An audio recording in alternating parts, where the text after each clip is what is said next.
Hello everyone, आज हम बात करने जा रहे हैं अबाउट मुस्लिम पर्सनल लॉ यानी कि शरीयत एप्लीकेशन एक्ट ऑफ 1937। जो मुस्लिम लॉ का पार्ट आता है हमारे एग्जाम्स के अंदर, चाहे वो जुडिशरी हो चाहे एलएलबी हो, वहाँ पे जिक्र आता है मुस्लिम पर्सनल लॉ का भी। और इसीलिए ये बहुत इंपॉर्टेंट है for the purpose of exams and for the purpose of mains in judiciary. आइए देखते हैं। तो पहले बात करते हैं इसका पर्पस क्या है। इसका पर्पस ये है कि ये जो एक्ट है ये अप्लाई करेगी to the Muslims in India. इसका ये पर्पस है। अब बात करते हैं इसके सेक्शंस के बारे में। इसके 6 सेक्शंस हैं और साथ ही सेक्शन 5 रिपील हो चुका है by the dissolution of Muslim marriage act of 1939, जिसका वीडियो हम नेक्स्ट टाइम बनाएंगे। और उसके सेक्शन 6 से इस सेक्शन 5 को रिपील कर दिया गया है।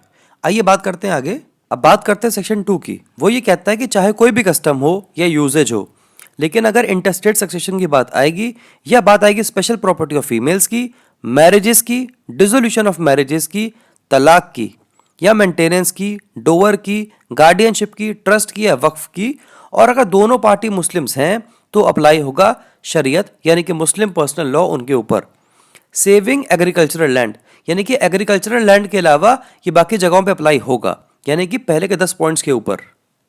अब बात करते हैं सेक्शन 3 की। वो ये कहता है कि अगर कोई व्यक्ति जो कि एक मुस्लिम है और जो कि कॉम्पिटेंट टू कॉन्ट्रैक्ट है, यानी कि वो कॉन्ट्रैक्ट कर सकता है under section 11 of Indian contract act. और तीसरी बात, अगर वो रेसिडेंट है उस जगह पे जहाँ पे ये एक्ट अप्लाई होती है, यानी कि होल ऑफ इंडिया, तो फिर वो एक डिक्लेरेशन द्वारा सेटिस्फाई कर सकता है प्रिस्क्राइब्ड अथॉरिटी को कि वो इस एक्ट को उसके ऊपर अप्लाई करे और वो ये चाहता है कि वो इस एक्ट का बेनिफिट ले ले। अब इस अथॉरिटी के पास ये पावर है कि इस बात को वो एक्सेप्ट करे या वो कर दे रिजेक्ट। अगर वो उसको एक्सेप्ट करती है तो सेक्शन 2 अप्लाई कर जाएगा उस व्यक्ति के ऊपर, अप्लाई कर जाएगा उस व्यक्ति के माइनर चिल्ड्रन के ऊपर और अप्लाई कर जाएगा उसके डिसेंडेंट्स के ऊपर। लेकिन अगर ये अथॉरिटी इस बात को डिनाई करती है और ये व्यक्ति फिर भी चाहता है कि ये एक्ट उस पर अप्लाई हो और उसके बेनिफिट्स वो गेन करे, तो फिर वो एक अपील कर सकता है to the officer of state government appointed in this behalf, यानी कि जो स्टेट गवर्नमेंट ने एक ऑफिसर बिठा रखा है इस काम के लिए, उस व्यक्ति के पास जाके ये अपील कर सकता है इस बात की कि जो डिसीजन है ऑफ द प्रिस्क्राइब्ड अथॉरिटी उसको वो चेंज करे। अब बात करते हैं सेक्शन 4 की। वो ये कहता है कि स्टेट गवर्नमेंट के पास ये पावर होगी कि वो रूल्स बना सके।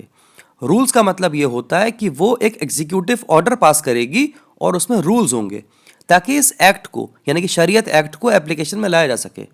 फॉर एग्जाम्पल, ये एक्ट कहता है कि प्रिस्क्राइब्ड अथॉरिटी के पास हम डिक्लेरेशन देंगे, तो ये प्रिस्क्राइब्ड अथॉरिटी कौन सी होगी इस बारे में बताए, उसकी क्वालिफिकेशन क्या होगी इस बारे में बताए, साथ ही हम क्या फीस देंगे डिक्लेरेशन के लिए इस बारे में बताए।